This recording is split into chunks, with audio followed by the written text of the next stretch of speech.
Hi, I'm Melissa Cobb. Come fly with AOPA. This week, we put the AOPA Sweepstakes Cessna 170 and a Piper Super Cub head-to-head, bring you the latest on the Trevor Jacob case, and take you inside a Beechcraft Staggerwing checkout.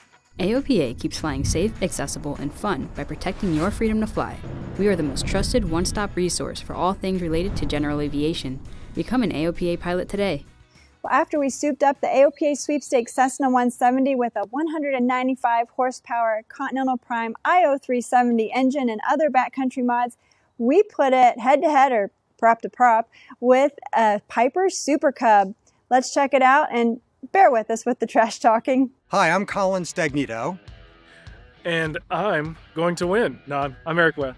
And today we're going to do something that every armchair pilot in particular, but every pilot loves. We're going to do an aircraft fly-off.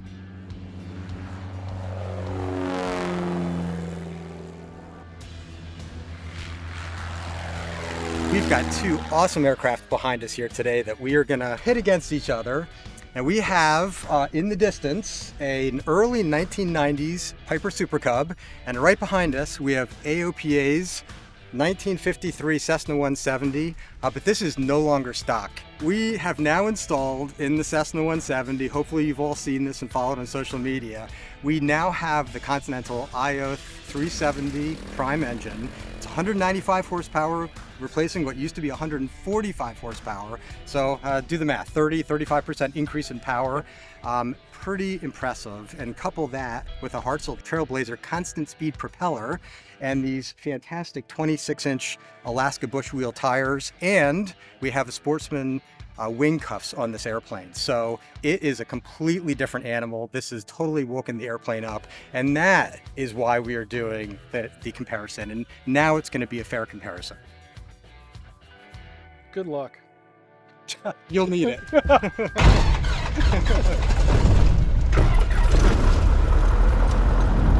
Okay, here we go.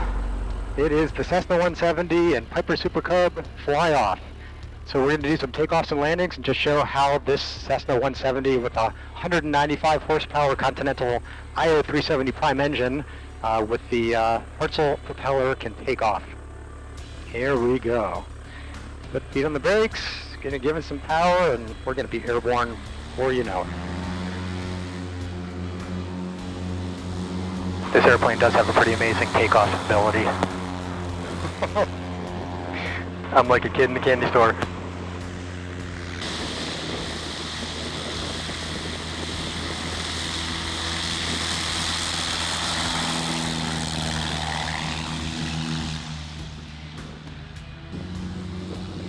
The 170 broke ground at around 200 feet and climbed at an impressive 1,500 feet per minute.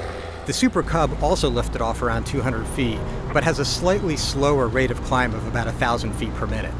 On landing, our touchdown point was a gravel road intersecting the runway at the 500-foot mark, a perfect reference to compare landing roll distances. We both landed within a few feet of the gravel road, but the Super Cub decelerated a little quicker than the 170 on rollout. Our ground rolls were in the 250 to 300 foot range, with the Super Cub consistently stopping 10 to 15 feet shorter than the 170.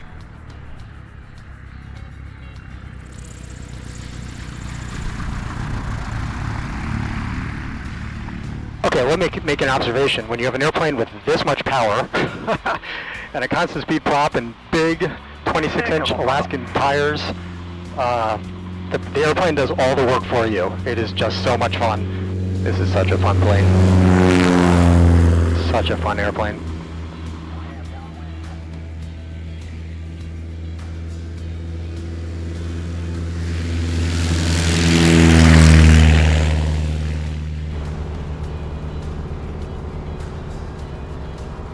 These wing cuffs are definitely allowing me to fly slower without the stall horn chirping at all, compared to when I did the stall demonstration in Tampa. So I'm definitely feeling a difference there.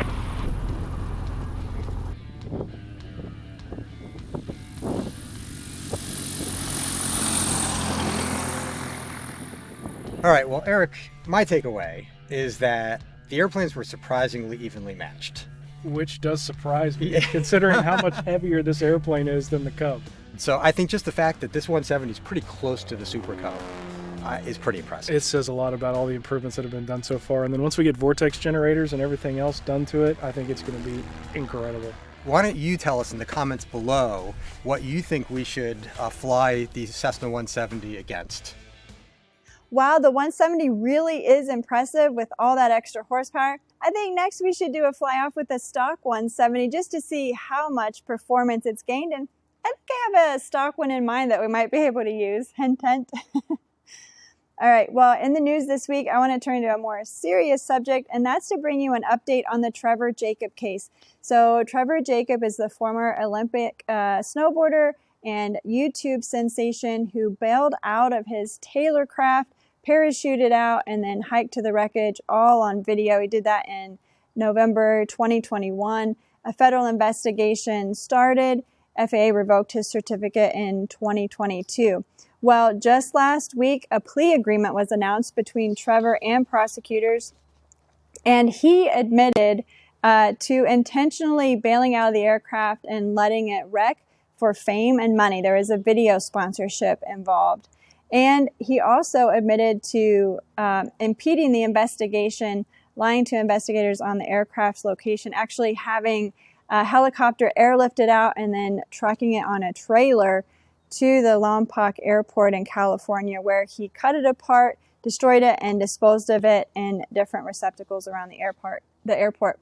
So I had the opportunity to talk to AOPA in-house Pilot Protection Services attorney Ryan King. He has a criminal law background, and he is helping to put the case into context for us and share a lot of the legal lessons we can all learn from this. To give some context, Trevor hasn't officially pled guilty yet. He has signed a plea agreement, so he agreed to plead guilty. That hearing has been scheduled. We don't know when exactly that's scheduled for. That's where he has to go before a judge, allocute to the crime, and actually plead guilty on the record. He agreed to plead guilty to violating 18 United States Code Section 1519, which is destruction, alteration, or falsification of records in a federal investigation.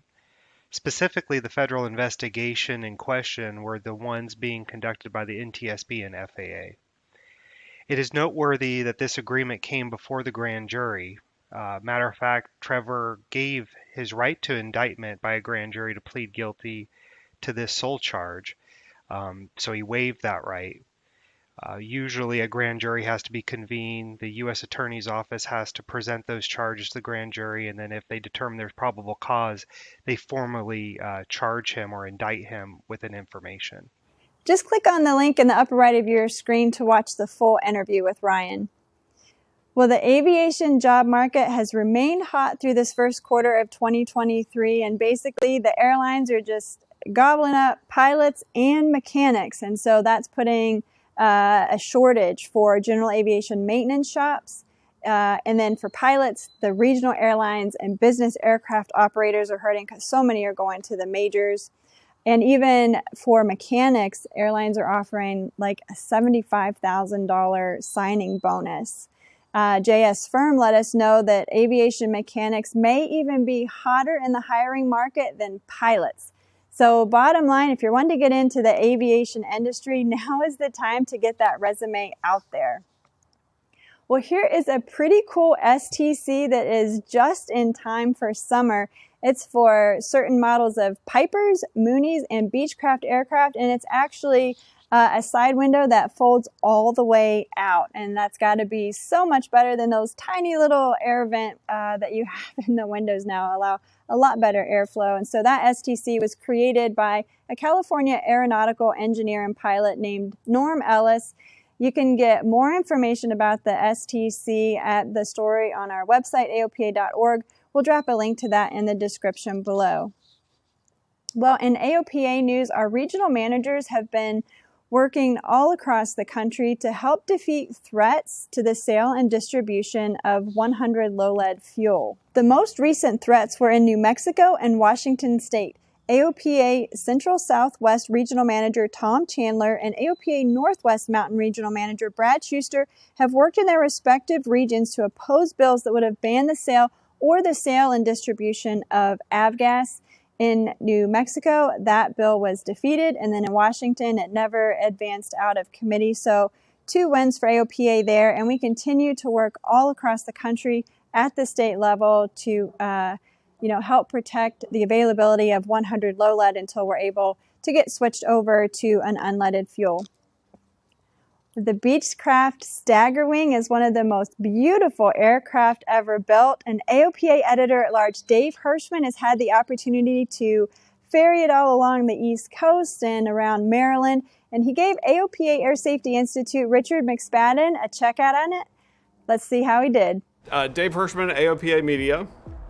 Richard McSpadden, AOPA Air Safety Institute. And today we're going to introduce Richard to the 1944 Staggerwing.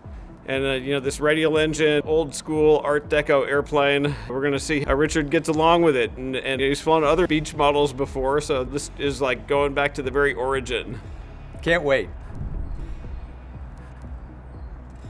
First thing you'll probably be wondering is, where are my shoulder straps? I figured out pretty quickly that there are none. Now you'll prime it and expect it to leak. And then your starter switch is over there. It's like kind of a normal start. Really. Yeah, it'll start. It'll go. It'll start right up. Okay.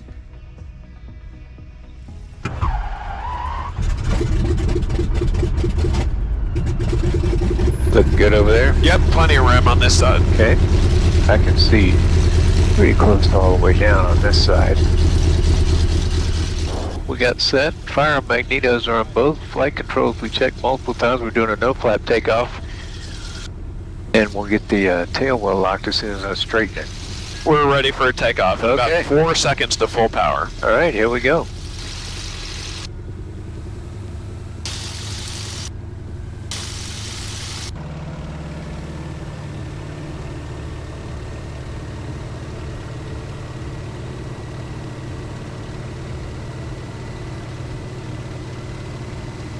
Okay, full power and tail low. Try not to stay off those brakes. Off the brakes. Okay, gear up. Right away. There you go. And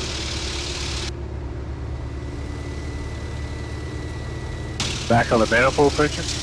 yeah, let's keep the climb coming in this. There you go. And then now the gear is up. We're flying a Staggerwing, Dave. Yeah, it's not. We've flown some fun planes together, haven't we? This is gonna be the coolest. You got to be careful what you wish for in this life, you know? True. It just has a habit of happening. And frankly, I'd never. The Staggerwing was always beyond my ambitions because I just thought it's not gonna happen. So why torture yourself thinking about it? Right, yeah. I just admired him on the ground like everybody else, you know? All right, what you gonna show me now that we're in the practice area? Well, you know what I'd love to do is just do a few turns with it, just steep turns and stuff, and then I would like to do some slow flight. Feel how it feels at slow, and then even stall it. In general, it is heavier on the controls than I, for some reason, was anticipating, because it's a heavy airplane. You got those 2 big wings up there. Right, and the more you deflect it, the heavier it gets. Yeah, let's just go right into the stall.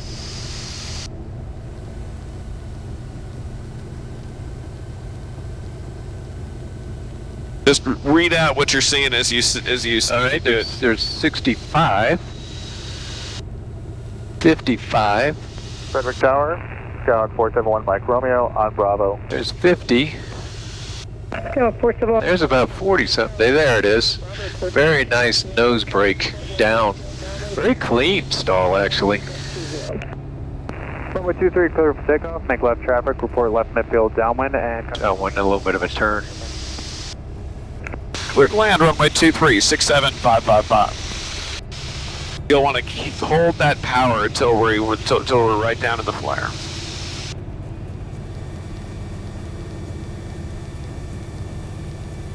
Okay, good. Airspeed's good. Now you can start working the power back. Okay.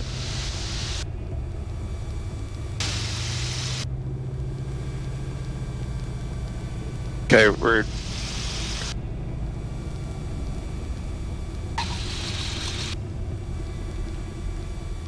power to idle, and nice, and then just work that tail wheel to the ground. Nice job. Kind of tough conditions for an introduction to a demanding new airplane, but no, Richard made it look easy. A testament to how well the airplane flies. How really smooth it flies. It'll fly to where you put it, and that I think I had to get used to that, Dave, on the initial takeoff. It was a little wonky because I just wasn't flying it enough. Didn't put enough control inputs in it. So I felt like getting used to that. We went out to the area, some slow flights, some stalls, and all that stuff helped me just with the amount of control movement. Right. And then coming back in here, the first landing, that was a pretty good crossover to get into. So, yeah. What were your impressions of the airplane? What was it? In your experience, what was it like? Yeah. Or unlike? I just love. Well, first you got to get over the infatuation with it. You know, and say, okay, I got to. And you're loving flying the thing, and then you say, okay, I got to go back and land it. Then reality sets in.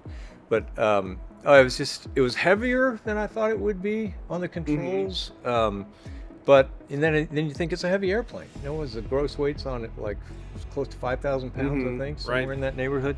So, but I loved it. I loved the big 985. First time I've flown that. Well, I flew a Beech 18 one time. So, but other than that, single engine, that big 985. That's a fun engine. Hey, Dave, I gotta say, I would probably be in the same boat as Richard, where I had to actually get over being in awe of actually flying a Staggerwing, to be able to fly it. Oh, I feel the same way. You just got to pinch yourself and wonder if this is real. Yeah. So you've been able to actually ferry it a lot. What have you found to be, the most surprising thing or strangest thing about flying the Staggerwing? Let's see. The fuel system is a bit different. It's got 5 different fuel tanks, and it's got 2 fuel selectors. So that's I've got to really sort of think about that and make a fuel plan as far as flying it cross country. And then the mechanics of flying it are actually quite natural. It's a beautiful flying airplane. It's very, very honest and pretty forgiving.